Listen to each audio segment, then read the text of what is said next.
Rocky अपनी बीवी को बिल्कुल पसंद नहीं करता था। वह अपनी बीवी की तरफ देखता भी नहीं था। एक रात अचानक उसने अपनी बीवी को बहुत मारना शुरू कर दिया। इतना मारा कि वह मर गई। जब वह मर गई तो वह बहुत ज़्यादा डर गया था। जब उसने देखा कि यह मर गई है तो वह उसे छुपाने की कोशिश करने लगा। उसने अपनी छत पर बने स्टोर रूम में उसको छुपा दिया और सबको बताया कि उसकी बीवी गायब है। वे उसे ढूंढ रहा है लेकिन वह उसे नहीं मिल रही है। उसने यह अफवाह फैला दी कि उसकी बीवी का चक्कर कहीं चल रहा था और वह उसके साथ भाग गई। उसके गायब होने के अगले दिन एक फ़ोन आया कि आपकी बीवी के नाम एक लॉटरी निकली है जिसमें उसने 7 करोड़ जीते हैं। कूपन कोड लाकर वह अपनी धनराशि लेकर जा सकता है, लेकिन वह अपनी बीवी को तो मार चुका था। अब उसे अपने किए पर बहुत ज़्यादा अफसोस हुआ। उसने अपनी सास को फ़ोन लगाया, उन्हें उस लॉटरी के बारे में बताया। फिर उनसे कूपन कोड की बात पूछी तो उन्होंने बताया कि हाँ, उसने वह लॉटरी ली थी जिसका कोड वह अपने गले में बने ताबीज़ में रखती थी। जैसे ही रात में वह अपने घर की छत पर गया जहाँ उसने अपनी बीवी की लाश छुपा रखी थी, वहाँ जाकर उसने जो देखा उसे देखकर उसकी रूह कांप गई। मेरा नाम रॉकी है और मैं अपनी माँ और बहन भाई के साथ रहता हूँ। मेरी शादी मेरी माँ ने अपनी मर्जी की लड़की से करवा दी थी। उनका कहना था कि मैं उस लड़की के साथ बहुत खुशहाल रहूँगा और मैंने बचपन से ही अपनी ज़िंदगी में बहुत सारी परेशानियाँ देखी थी और मैंने अपना पूरा बचपन बहुत ही ज़्यादा गरीबी में गुजारा था। हमारे बाबा बेचारे सुबह से लेकर शाम तक मजदूरी करते थे और उस पर जो भी उन्हें दिहाड़ी मिलती थी उसी से हमारा गुजारा होता था। उसी से हमारे पूरे घर का पालन पोषण होता था। माँ भी घर के हालात को देखते हुए पूरी कोशिश करती थी कि वह भी थोड़ा बहुत सिलाई का काम करती थी ताकि मुश्किल वक्त में घर के लिए कुछ जोड़ सके और बाबा का हाथ बटा सके। इस तरह से हमने अपना पूरा बचपन गुजारा है और बड़े हुए हैं। मुझे यह गरीबी की ज़िंदगी बहुत बुरी लगती थी। एक एक चीज़ के लिए बहुत सोचना पड़ता था। जब भी हम किसी को अच्छा कपड़ा पहने देखते या अच्छा खाना खाते हुए देखते तो हमारा दिल भी भर आता था। मैंने सोच लिया था कि मैं एक अमीर आदमी बनूंगा और एक अमीर लड़की से शादी करूंगा। मेरी सूरत तो बहुत अच्छी थी, बस मेरी जेब खाली थी और हरकतें आवारा लड़कों जैसी थी। मैंने अपनी माँ से कहना शुरू कर दिया कि मेरी शादी किसी अमीर लड़की से करवा दे। अम्मा यह सुनकर पहले तो बहुत ज़्यादा परेशान हो गई, फिर मुझे डांटने लगी, कहने लगी गरीब की औलाद हो गरीब ही बनकर रहो और गरीबों की औकात जितने ही ख्वाब देखो। वह कहती थी खुद कुछ करो, पहले पढ़ो लिखो, आगे बढ़ो, किसी काबिल बनो, फिर किसी अमीर की बेटी को अपनी बीवी बनाने की सोचो। अगर ऐसे ही आवारा रहोगे तो कौन पगला होगा जो तुम्हें अपनी बेटी से ब्याह देगा। माँ कह तो बिल्कुल ठीक रही थी, लेकिन मैंने भी कसम खा ली थी कि अपनी बात से पीछे नहीं हटूंगा। शादी करूंगा तो एक अमीर लड़की से ही करूंगा जो खूब पैसे वाली हो और उसके बाप की दौलत से अपने ख्वाब पूरे करूंगा। फिर मैंने दिन रात मेहनत करना शुरू कर दिया, क्योंकि आज के दौर की लड़कियां जेब से ज़्यादा शक्ल, सूरत और पहनावे पर ध्यान देती हैं। मेरी शक्ल तो थी ही अच्छी, बस थोड़ा सा खुद को तराशना था। फिर मैंने किराए की दुकान से 2 जोड़ी कपड़े उधार लिए, एक सूट बूट लिया जिसको पहनकर मैं और भी ज़्यादा हसीन और अमीर लगने लगा। लोग मुझे देखकर समझते थे कि मैं किसी अमीर बाप की इकलौती औलाद हूँ और मैं इसी हालत में यूनिवर्सिटी जाकर घूमता। काफ़ी टाइम तक ऐसे ही चलता रहा, लेकिन कोई काम नहीं बना। किसी लड़की ने मुझे भाव नहीं दिया, बल्कि उल्टा मैं कर्ज में डूब गया। अम्मा को कहा कि कर्जा उतार दो तो उन्होंने साफ मना कर दिया। अब ऐसे में कुछ कह नहीं सकता था, तो मुझे खुद ही छोटा मोटा काम करना था ताकि मैं अपना कर्जा उतार सकूं, क्योंकि अगर मैंने कर्जा ना उतारा तो कर्जा देने वाला मेरा हाल बुरा कर देता। अमीर लड़की के चक्कर में खुद भी मैं सड़क पर आ जाता। फैशन तो दूर की बात है, अगर मैं काम ना करता तो मेरे जिस्म पर कपड़े भी नहीं रहते। इसीलिए अब मैं छोटा मोटा काम करने लगा। रोज़ कुछ ना कुछ कमाई हो जाती और कमाई में खुद पर ही खर्चा करता था ताकि मैं एक अमीर आदमी नज़र आऊँ। कभी ना कभी तो कोई अमीर लड़की से टकरा ही जाऊँगा। मेरी ज़िंदगी का सबसे बड़ा ख्वाब ही अमीर बनना था और सबसे बड़ा मकसद भी किसी अमीर की बेटी से शादी करना ही था। मैं दिन रात इसी ख्वाब के लिए मेहनत करता। दूसरी तरफ मेरी माँ ने देखा कि अब मैं काम करने लगा हूँ, थोड़ा बहुत कमाने लगा हूँ। ठीक है, घर में नहीं देता, लेकिन कम से कम कमा कर अपने पास ही रखता हूँ, अपने सारे शौक़ अपनी कमाई से ही पूरे करता हूँ। तो अम्मा ने यही समझा कि मुझ पर शायद उनकी नसीहत का असर होने लगा है और मैंने सच्चाई को अपना लिया है। इसीलिए माँ ने मेरे लिए अपने बराबर के लोगों में रिश्ता देखना शुरू कर दिया। मुझे इस बारे में कुछ भी पता नहीं था। अम्मा मेरी शादी के लिए लड़की ढूंढ रही हैं। मुझे तो उस दिन पता चला जिस दिन लड़की वाले मेरे घर आ रहे थे। मैं सुबह काम पर जा रहा था तो अम्मा ने मुझसे कहा, बेटा आज काम पर मत जाओ, लड़की वाले आ रहे हैं हमारा घर देखने और तुम्हें देखने। अम्मा की यह बात सुनकर मुझे बहुत गुस्सा आया। अगर लड़की वाले हमारे घर आ रहे थे तो उनका मतलब यही था अम्मा ने लड़की पसंद कर ली है और अब वह लोग मुझे देखने आ रहे हैं। फिर मैंने अपनी माँ से पूछा, तुमने लड़की कब और कहाँ देखी? मैंने हैरत से सवाल किया तो अम्मा बहुत ज़ोर ज़ोर से हंसने लगी और कहने लगी कि 3 महीने से मैं तुम्हारे लिए लड़की ढूंढ रही हूँ। कोई 10 या 12 लड़की देख चुकी हूँ। मुझे उन सब में से यह लड़की सबसे ज़्यादा पसंद आई। इस लड़की के घर वाले भी काफ़ी अच्छे हैं, लड़की पढ़ी लिखी भी है, इसीलिए मैंने इन लोगों को अपने घर बुला लिया। अम्मा ने मुझे पूरे डिटेल से समझाया। मैंने उनसे पूछा, क्या लड़की के घर वाले अमीर हैं? मुझे लगता है आपको मेरी बात याद ही होगी, आपने रिश्ता ढूंढते वक्त मेरी बातों का ध्यान रखा होगा। लेकिन अम्मा ने मुझे फिर से बहुत डांटा और समझाया और खूब बातें सुनाई।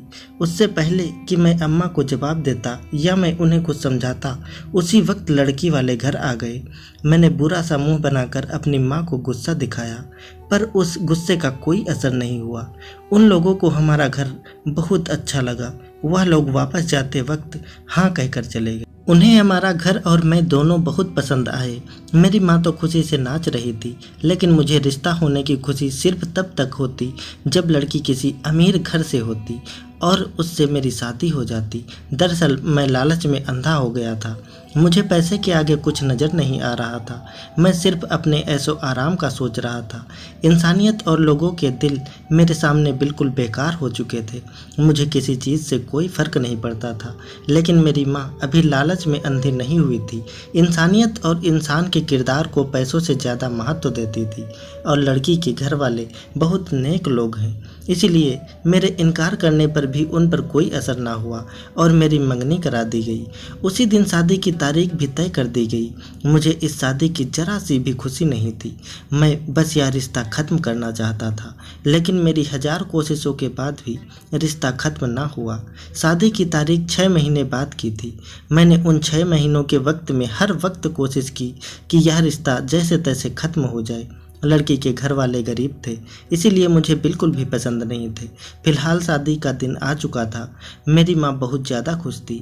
आखिर यह रिश्ता मेरी माँ ने जो कराया था, इसीलिए वह बहुत ज़्यादा खुश थी। हालांकि मेरी शादी वाले दिन मेरे चेहरे पर कोई खुशी नहीं थी और मैं पूरे टाइम मुँह फुला कर बैठा था। शादी के वक्त यही सोच रहा था, कैसे भी मैं अपनी जान बचाऊं। फिर आखिरकार मेरे दिमाग में एक तरीका आया जिससे मेरे चेहरे पर मुस्कुराहट आ गई। बेमन से ही की हुई शादी और रिश्ते से जान छुड़ाने का तरीका मिल गया था। अब बस उस पर काम करना था और वो लोग लड़की जिससे मेरी शादी होने वाली थी मेरी ज़िंदगी में कहीं नहीं थी और मैं अपनी पसंद से शादी कर सकता था। यानी अमीर लड़की से शादी कर लेता और ऐश की ज़िंदगी बिताता। उससे छुटकारा पाने का तरीका मिलने के बाद मैं काफ़ी सुकून से हो गया, लेकिन मुझे रात होने का इंतज़ार था। मैं भी बेचैनी से वक्त गुजार रहा था और इंतज़ार करने लगा कि कब शादी की सारी रस्में पूरी हों और मैं अपनी बीवी के कमरे में जाऊं और उससे छुटकारा पाऊं। जब सब लोग सो गए तो मैं अपने तैयार किए हुए मंसूबे पर अमल करने की ठान ली, लेकिन पता नहीं ना जाने क्यों मुझे डर भी लगने लगा। जाहिर है कि तरीका मैंने सोच तो लिया था, वह इतना खतरनाक कि अगर कोई सुन लेता तो उसकी रूह कांप जाती। मैं सोच रहा था कि मैं जितनी जल्दी अपनी बीवी से छुटकारा पाऊं उतना ही अच्छा होगा, लेकिन साथ ही उतना ही ज़्यादा डर भी लग रहा था। सारे कामों से निपटने के बाद जब मैं अपने कमरे में आया, अपनी बीवी को बेड पर बैठा मेरा इंतज़ार करता देखा। उसे देखकर एकदम से मेरे दिल को एक सुकून सा मिला। और मैं अपनी योजना के बारे में भूल गया। कौन ऐसा जालिम पति होगा खूबसूरत लड़की के पास जाकर इस मौके को गंवाना चाहेगा, वह भी तब जब लड़की उसकी पूरी की तरीके से हो गई हो और वह उस पर पूरा हक रखता हो। मैंने अपनी सारी योजनाओं पर पानी फेर दिया और साथ ही कुछ अरसे के लिए सब कुछ भूल गया, पर अपनी बीबी की तरफ आगे बढ़ गया। और शादी तो अब हो ही गई थी। अब लड़की अमीर थी या गरीब, उससे क्या फ़र्क पड़ता, मैं इसमें क्या कर सकता था। लेकिन बीबी बहुत खूबसूरत थी। उसे देखकर मैं उसकी तरफ खिंचा चला गया और हम दोनों ने कुछ दिन बहुत खुशी से बिताए। मेरी बीबी भी मुझसे बहुत ज़्यादा खुश थी। मैं भी शादी की खुशी में भूल गया था कि मैंने भी एक योजना तैयार कर रखी है अपनी बीबी से छुटकारा पाने की। पूरे 30 दिन बाद जब उस दिन मेरी बीबी ने अपने मायके जाने की बात कही, उसे खुशी खुशी जाने दिया। उस दिन जाते वक्त उसने कहा, मेरे पास आपके लिए एक बहुत बड़ा सरप्राइज है, बस दुआ कीजिए। मैंने उससे कहा, बताओ जल्दी, लेकिन वह बोली, कल आकर बताऊंगी। मैंने भी ज़्यादा जोर नहीं दिया और उसे मायके छोड़ आया, यह कहकर कि शाम को आते वक्त वापस ले जाऊंगा। वापस आया तो मुझे बहुत दिनों बाद अपनी योजना याद आई। तो फिर मैंने अपना सर पीटा और उस पर काम क्यों नहीं किया यह सोचने लगा। लेकिन अब और कुछ सोचने की ज़रूरत नहीं थी। मैंने सोच लिया था कि अब हर हाल में इससे छुटकारा पाऊंगा। मैं उस वक्त यह भूल गया था कि मेरी बीबी दरअसल मेरे लिए नसीबों वाली साबित हुई है और साथ ही कुछ सरप्राइज भी देने वाली है। मैंने अपनी योजना पर काम करना शुरू कर दिया। मैंने बीबी को शाम को अपने भाई के साथ वापस आने को कहा। वह बहुत ही ज़्यादा खुश थी। उस वक्त तो मुझे बहुत ज़्यादा अजीब लगा, क्योंकि आज से पहले उसे इतना खुश कभी नहीं देखा था। लेकिन मुझ पर उस दिन कुछ असर ना हुआ और मैंने अपनी योजना पूरी करने की ठान ली थी। आखिरकार वो दिन आ ही गया जब मैंने खामोशी से उस पर अमल करना शुरू कर दिया। रात के 2 बजे थे। मैं अपनी छत पर गया और अजीब तरीके की आवाज़ निकाली। मेरी बीबी उस वक्त गहरी नींद में थी, लेकिन वह आवाज़ सुनकर हड़बड़ाहट से जाग गई और इधर उधर देखा। तब मैं उसे कहीं नज़र नहीं आया तो फौरन ही छत की तरफ आगे बढ़ी। मैं उस टाइम दरवाजे के पीछे छुपा हुआ था। जैसे ही वो छत पर चढ़ी, मैंने उसे पकड़ लिया और उसके मुंह में कपड़ा ठूस दिया और उसे बहुत मारा। मैंने उसे इतना मारा कि वह मर गई। उसकी जान जा चुकी थी। मैंने उसे लिटाया और छत पर बनी स्टोर रूम में छुपा दिया, जहां कोई नहीं जाता था। अपना काम पूरा करके मैं नीचे आ गया और सोचने लगा सुबह क्या करना है। मैं बहुत खुश था कि मैंने इस गरीब लड़की से छुटकारा पा लिया। अब मैं आराम से एक अमीर लड़की से शादी कर सकता हूँ। सुबह होते ही मैंने शोर मचाया। मेरी बीबी भाग गई। उसका कहीं चक्कर चल रहा था, उसी के साथ भाग गई। यह बात पूरे मोहल्ले में, सारे रिश्तेदारों में और बीबी के घर वालों तक पहुँच चुकी थी। मैं बहुत उदास होने का नाटक कर रहा था। हाय, मेरी बीबी भाग गई, क्या कमी थी मुझ में। सब लोग मेरी बीबी को बहुत बुरा भला कर रहे थे। उससे मायके वाले भी शर्म से सर झुकाए खड़े थे और उसे बुरा भला कह रहे थे। कैसी लड़की है, भाग गई। मैं अंदर ही अंदर खुश हो रहा था। चलो, जैसी योजना बनाई थी वैसा ही सब काम पूरा हुआ। जब मैं सारा ड्रामा करके थक चुका था तो अपने कमरे में गया। थोड़ी देर बाद मुझे एक फ़ोन आया।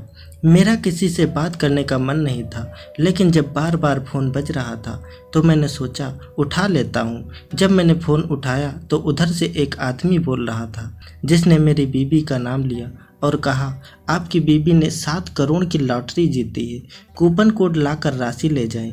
यह सुनकर तो मेरे होश ही उड़ गए। मैंने जल्दी से बीबी के मायके वालों से बात की तो पता चला उसने 2 साल पहले एक लॉटरी डाली थी। उसका कूपन कोड उसके गले में बंधे ताबीज में था। यह सुनकर मैंने फ़ौरन मोबाइल फेंका और छत पर स्टोर रूम में गया। जैसे ही मैंने दरवाज़ा खोला, मेरे तो होश ही उड़ गए। मैं बहुत डर गया था और वापस अपने कमरे में आ गया। लंबी सांस ली। मैंने इधर उधर डर कर देखा, कहीं कोई मुझे देख तो नहीं रहा है। मेरा पूरा बदन पसीने से नहा रहा था। वह स्टोर रूम का मंजर मेरी आंखों से जा ही नहीं रहा था। मेरा दिमाग फौरन ख़राब हो गया। लॉटरी को भूलकर एक और मुसीबत मुझे अपनी तरफ आती हुई नज़र आ रही थी। यह सोचकर ही मैंने एक बैग उठाया और उसमें कुछ कपड़े लेकर भागने की सोची। फिर मैंने सोचा, किसी ने मुझे पूछा कहाँ जा रहे हो, तो मैं क्या जवाब दूंगा कि मैं कहाँ जा रहा हूँ। सुबह ही तो मेरी बीबी भागी है। और अब कुछ ही घंटों बाद मैं भी जा रहा हूँ तो सब मुझ पर शक करने लगेंगे। यह सोचकर मैं अपना सर पकड़कर बैठ गया कि अब मैं क्या करूँ। बहुत बड़ी मुसीबत में फंस चुका हूँ। मेरा यहाँ रहना मुसीबत को दावत देना है। मेरे आगे कुआं और पीछे खाई थी। मेरा दिल बहुत ज़ोर से धड़क रहा था। पहली बार मुझे अपने लालच पर बहुत अफसोस हुआ कि मैंने अपनी एक खूबसूरत बीबी के साथ क्या किया। मैंने सोचा दिन दहाड़े निकलूंगा तो सब मुझ पर ही शक करेंगे। तब मैंने सोचा रात तक इंतज़ार करता हूँ, वही सही मौका होगा यहाँ से भागने का। यह सोचकर ही मैंने अपना बैग पैक करके साइड में रख दिया था। अब मैं अपने कमरे से बाहर निकल आया। मैंने थोड़ी देर रोने धोने का ड्रामा किया और अब मुझे यह ड्रामा करते वक्त बहुत डर सा लग रहा था। ऐसा लग रहा था जैसे हर कोई मुझ पर ही शक कर रहा हो। मैंने बहुत मुश्किल से पूरा दिन घर में बिताया। रात होते ही मैं कमरे में गया और 1 बजने का इंतज़ार करने लगा। तभी मेरी माँ मेरे कमरे में आई और मैंने उन्हें अचानक कमरे में देखा। पूछा, क्या हुआ माँ, सोई नहीं? अभी तक मेरी माँ मुझे शक की नज़रों से देख रही थी। वह मेरे पास बैठी और उन्होंने कहा, तेरा चेहरा क्यों उतरा हुआ है? तू बहुत ज़्यादा परेशान लग रहा है। सब ठीक है ना? क्या हुआ? अम्मा के इन सवालों से मैं घबरा गया। मैंने अपनी हरकत बताने की सोची लेकिन फिर डर गया। जिसकी बीवी भाग जाए वह परेशान नहीं होगा तो क्या खुश होगा? लेकिन अम्मा पर मेरी किसी बात का असर नहीं हुआ।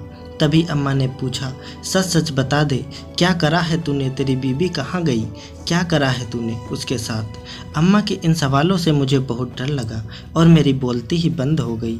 तो मैंने घबराते हुए जवाब दिया, कुछ भी नहीं। मैं समझ गया था कि मेरी माँ को मुझ पर शक हो गया है। अब यहाँ से फरार होने का कोई रास्ता नहीं है और अब वह सारे सच जान कर ही रहेंगी। फिर मैंने डरते हुए अपनी माँ को सारा सच बताया। मेरी माँ सारा सच सुनकर बहुत रोई। थोड़ी देर तक वो मुझसे कुछ बोली नहीं और वह बार बार एक ही सवाल मुझसे पूछ रही थी, जो तुमने कहा वह सच है क्या? अम्मा हाय तौबा करे जा रही थी। यह सब देखकर मेरी जान लटक गई। मेरी माँ ने कहा, मुझे लगता है तेरी बीवी कोई जादूगरनी है या कोई बुरा साया है। अम्मा ने यह कहा तो मैंने डर के मारे इधर उधर नज़रें फेर ली। फिर मैंने माँ को बताया कि मैं यह शहर छोड़कर जा रहा हूँ। माँ ने मुझे बहुत रोका कि मत जाओ, उल्टा मुसीबत तुम्हारे गले पड़ जाएगी। लेकिन मैंने उनकी एक ना सुनी और बैग उठाकर घर से निकल गया। अभी मैं निकलने ही वाला था, मेरे नंबर पर मेरे ससुराल से कॉल आई। जब मैंने फ़ोन उठाया, जो उन्होंने कहा उसे सुनकर मेरे पैरों तले ज़मीन निकल गई। मैंने फ़ौरन ही वहाँ से भागना चाहा, लेकिन तब तक घर के बाहर बहुत सी आवाज़ें आने लगी और कोई दरवाज़ा खटखटाने लगा। मैंने घर वालों से कहा कि दरवाज़ा मत खोलो, लेकिन आने वाले दरवाज़ा तोड़कर अंदर आ चुके थे और साथ ही पुलिस को साथ लाए थे। मेरे हाथ से बैग छूट गया और मैं वहीं सदमे में ज़मीन पर बैठ गया। दरवाजे पर मेरे ससुराल वाले और पुलिस मौजूद थी। मेरी सास ने खामोशी से मुझे देखा और जैसे ही थोड़ा आगे होकर साइड में हुई, उसके पीछे मेरी बीबी खड़ी थी, जिसे देखकर मेरी और मेरी माँ की चीखें निकल गई। उसी समय मुझे मेरी माँ की वह बात याद आई कि तेरी बीबी शायद कोई जादूगरनी है। यह सोचकर ही मैं कांप रहा था कि मेरी सास के पीछे जो लड़की खड़ी है वह मेरी बीबी है और मेरे ससुर ने जो बात कॉल पर कही थी उससे यह कहा, तुम्हारी बीबी भागी हुई, बीबी को हम लेकर घर आ रहे हैं। मेरी बीबी सही सलामत उनके साथ खड़ी थी। मुझे बहुत अच्छे से याद है कि मैंने उसे बहुत मारा था, जिससे उसकी सांस रुक गई थी और वह वहीं मर गई थी। यह सब सोचकर ही मेरा दिमाग घूमने लगा। आखिर यह सब क्या हुआ? मेरे ससुराल वाले कैसे आ गए? उन्होंने कहा, बेटा तुम्हारी भागी हुई बीबी को हम वापस लेकर आए हैं। और उन्होंने कहा, बेटा हमें माफ़ कर देना कि हमारी बेटी ने ऐसी हरकत करी, लेकिन अगर अब यह ऐसा कुछ करे तो इसे जिंदा ज़मीन में गाड़ देना। मेरे ससुर ने मेरी बीबी का हाथ मेरे हाथ में देते हुए शर्मिंदा होकर कहा और मैं यह सोच रहा था कि वह लोग मुझे कत्ल के केस में गिरफ्तार करवाने आए हैं, लेकिन ऐसा कुछ भी नहीं था। वह लोग मेरी बीवी को मेरे पास छोड़कर पुलिस को लेकर वापस चले गए, लेकिन मेरी बीवी के सवाल अभी बाकी हैं। मैंने अपनी बीवी की तरफ देखा जो खामोशी से अंदर चली गई। मैंने अम्मा के चेहरे को हैरत के साथ देखा। अम्मा खुद बहुत परेशान थी, डरी हुई थी। वह भी मेरे साथ अंदर चली गई जहां मेरी बीवी बैठी थी। जब हम अंदर पहुंचे, उसने खुद बात करना शुरू की और कहा, आप लोग हैरत में होंगे कि एक मरी हुई लड़की जिंदा कैसे है? यकीनन आप लोग मेरे ऊपर चुड़ैल होने का शक कर रहे होंगे। मेरी बीवी खास तौर से मुझसे कह रही थी, लेकिन उसके बोलने के तरीके में कोई शक्ति नहीं थी। और जो अम्मा उस पर चुड़ैल होने का शक कर रही थी, उसने शायद हमारे दिमाग पढ़ लिए थे और वह अम्मा की इस बात पर चौंक गई। मेरी बीवी ने हम सब की तरफ देखा और कहा, मैं आपको बताती हूँ आखिर हुआ क्या था। शादी से पहले जब मेरी अम्मा ने मेरे सामने यह रिश्ता रखा तो मैं बिल्कुल भी खुश नहीं थी, क्योंकि एक तो आप गरीब थे और ऊपर से मुझे यही गुमान था कि आप बदसूरत भी होंगे। मैं एक खूबसूरत पति चाहती थी, लेकिन मेरी शादी किसी ऐसे इंसान से हो जो मुझसे भी ज़्यादा खूबसूरत हो। मैंने बहुत मना किया अपने घर वालों से, लेकिन कोई ना माना। लेकिन जब मैं आपको देखा तो मैं बहुत ज़्यादा खुश हो गई थी। मैंने सोचा कि मुझे मुझसे भी ज़्यादा खूबसूरत पति मिला है, और जब मैंने अपने आप को आपके साथ देखा तो हम दोनों साथ में बहुत ज़्यादा अच्छे लग रहे थे। उसके बाद जैसे तैसे हमने साथ में समय बिताया तो मुझे अंदाज़ा हो गया कि आप गरीबी की ज़िंदगी से बहुत परेशान हैं। मेरा बहुत दिल करता था कि मैं आपके लिए कुछ करूं। उन्हीं दिनों मेरी एक बहन ने मुझे एक लॉटरी के बारे में बताया। मैंने अपनी मुँह दिखाई के पैसों से लॉटरी खरीदी और सोचा इनाम निकलेगा तो मैं आपको एक अच्छा सा तोहफा दूंगी। मैंने अपने मायके वालों को समझा दिया था, अगर कभी आपके सामने बात आए तो कह देना लॉटरी मैंने शादी से पहले डाली थी, क्योंकि मैं चाहती थी कि आप यह ना समझें कि मैंने आपकी गरीबी देखकर लॉटरी डाली है। मुझे लगा कि शायद आपको बुरा लग जाएगा। घर से जब उस दिन मैं मायके जा रही थी तो बहन ने बताया कि तुम्हारी लॉटरी निकल आई है। मैं बहुत ज़्यादा खुश थी। मैं मायके गई तो सोचा खुद ही लॉटरी का कूपन कोड डालकर मैं पैसे निकाल लूँगी, लेकिन फिर ख्याल आया जब आपको कॉल आएगी तो आप इतना ज़्यादा खुश होंगे, इसीलिए मैंने आपका नंबर वहाँ पर दिया और आपको फ़ोन करना, आपको कॉल करके खुशखबरी दी। मैंने उस दिन आपको कहा था ना कि वापस आकर सरप्राइज़ दूंगी। मेरे पास तो लॉटरी वाली खुशखबरी थी और दूसरी यह कि मैं माँ बनने वाली थी, लेकिन उससे पहले ही आपने मुझे कत्ल करना चाहा। मैंने जब आपको जानवर की तरह मुझे मारते हुए देखा तो मैंने सांस रोककर ड्रामा करा कि मैं मर चुकी हूँ, ताकि मेरी जान बच जाए और मुझे मुर्दा समझकर आप फेंक दें और चले जाएं। जब आप चले जाएंगे तो मैं उठकर अपने रास्ते चली जाऊंगी। जब आप मुझे मुर्दा समझकर चले गए तो मैं उठी और अपने जख्मों को चेक करके घर से निकली और अपने पापा को कॉल किया। वह मुझे लेने आए और मैं उनके साथ अपने मायके चली गई। वहाँ मैंने अपनी मरहम पट्टी करवाई। मेरे घर वालों ने कहा कि आप पर केस करवाना चाहिए, लेकिन उससे पहले वह ऐसा करते। मैंने उन्हें बताया कि मेरे होने वाले बच्चे के बाप हो, आप लोग ऐसा कुछ ना करें, मुझसे यह सब बर्दाश्त नहीं होगा। फिर मैंने एक योजना बनाई थी कि मैंने कैसे अपने आप को पुलिस के हवाले किया। मेरे मायके वालों को मैं कहाँ मिली, फिर वह मुझे लेकर आपके पास आए और आपके हवाले कर यहाँ से चले गए। मेरे बाप ने मेरा बहुत साथ दिया। मेरी बीबी ने जब सारी कहानी बताकर ख़त्म की, मेरे घर वालों को हैरत हो रही थी। इतना कुछ हो जाने के बाद भी यह औरत वापस कैसे आ सकती है मुझ जैसे जानवर के पास। फिर मुझे समझ आई कि मैं अपना भरोसा खो चुका हूँ। वह बस हमारे होने वाले बच्चे की वजह से वापस आई है, और यह अजूबा ही था कि मैंने उसे इस कदर मारा, उसके साथ भी बच्चा सही सलामत था। यह सब सोचकर ही मैं अपनी बीवी के पैरों में गिर गया और उससे सच्चे दिल से माफ़ी मांगी, और खुदा से भी। इसके बाद मैंने अपनी बीवी को कहा मुझे लॉटरी में निकलने वाली रकम भी नहीं चाहिए, और उसे किसी गरीब में बांट देंगे और मैं मेहनत करके रोटी कमा लूँगा। और उसके बाद मेरी बीवी ने वह इनाम गरीबों में बांट दिया और मैंने अपने लालच से विदाई कर ली और बहुत मेहनत करना शुरू कर दिया। मेरी बीवी बहुत अरसे तक मुझसे दूर रही, लेकिन जब खुदा ने हमें एक प्यारी सी बेटी दी तो मेरी बीवी का दिल भी नरम पड़ गया और मैं अपनी बीवी का बहुत शुक्रगुजार था। उसके बाद से मेरी उससे मोहब्बत और ज़्यादा बढ़ गई और उसकी मोहब्बत ने फिर मेरी दुनिया ही बदल दी। दोस्तों, उम्मीद करता हूँ आपको हमारी कहानी पसंद आई होगी। कहानी पसंद आई है तो वीडियो को लाइक करें, चैनल पर नए हैं तो चैनल को सब्सक्राइब करें, और हाँ, नोटिफिकेशन बेल को ज़रूर दबाएं ताकि अगली अपडेट सबसे पहले आपको मिले। धन्यवाद दोस्तों।